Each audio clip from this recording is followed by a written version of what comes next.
Canada's largest city has seen a growth in encampment situations at the same time that funding to end them has increased, highlighting a growing contradiction between spending and outcomes. So let's break it down. The city of Toronto is struggling with a shameful reality. Tent encampments have surged by 20%, spilling into neighborhoods once insulated from such visible signs of poverty, according to a recent Toronto Star article. This alarming proliferation of third world conditions in a first world nation is not merely a housing crisis, it's a glaring indication of a decade of liberal financial and economic mismanagement under Prime Minister Justin Trudeau. As record numbers of Canadians turn to food banks and face crushing tax burdens that fail to deliver better services, the growing visibility and encampments and widespread economic strain underscore these failed government policies that have destroyed its citizens' most basic needs: shelter, food, and clothing. Over the past 10 years, Liberal policies have ballooned federal spending while delivering diminishing returns. The federal government recently pledged $25.8 million over 2 years through the Unsheltered Homelessness and Encampment Initiative to address Toronto's immediate needs related to encampments, alongside a $400 million contribution from the City of Toronto, which was supported by the province of Ontario. Additionally, $2.5 billion has been allocated for 4,831 new rental homes, 1,075 of which are to be deemed affordable, complemented by $234.8 million in municipal incentives for developers. These efforts are part of a $7.3 billion low-cost loan program administered by the Canada Mortgage and Housing Corporation through the Apartment Construction Loan Program. Yet, despite these eye-watering figures, encampments are multiplying, food bank usage has hit record highs, and Canadians are paying more in taxes than they spend on housing, groceries, and clothing combined. In just 30 seconds, you'll know how the Canadian tax burden has changed over the past 62 years.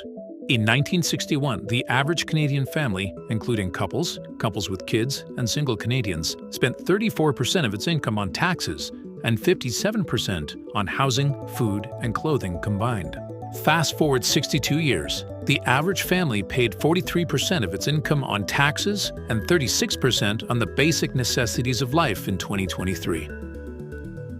This is no accident. It's the predictable outcome of a government addicted to reckless spending and bureaucratic bloat. The Liberal promise of prosperity has crumbled under the weight of soaring deficits, with federal debt doubling since 2015, while services stagnate at best and decline at worst. Canadians are taxed at historic levels, yet they see little in return: crumbling infrastructure, overwhelmed healthcare systems, and a housing market that locks out all but the wealthiest few.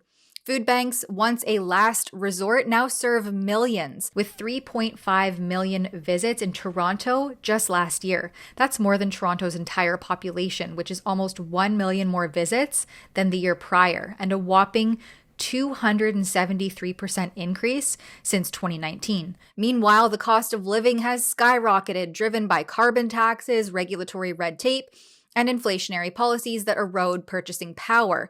The explosion of encampments is a visceral symbol of this failure. It signals not only a housing shortage, but a deeper betrayal, a government that prioritizes grandiose announcements over results. Are funds being siphoned into inefficient programs? Is bureaucratic ineptitude choking progress? Or has the scale of Liberal-induced economic ruin simply overwhelmed this system? The answer likely lies in a toxic mix of all three. Throwing money at problems without accountability or a coherent strategy has become a hallmark of this government, leaving Canadians to foot the bill while their basic needs go unmet.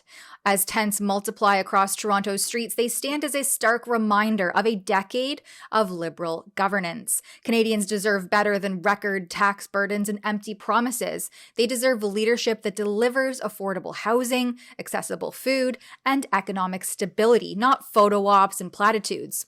Without a drastic course correction, the encampments, food bank lines, and insecurity, financial despair will only continue to grow, cementing a legacy of ruin that will take decades to undo.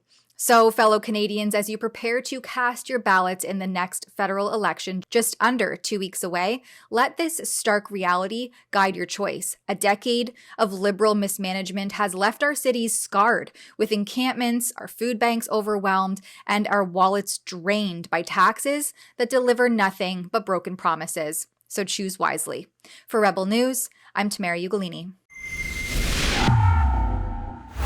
We've been reporting on the crime, disorder, and destruction plaguing Canadian cities and streets all across the country at fixourcities.com. If you'd like to see more and support this work, please head over to that website, fixourcities.com.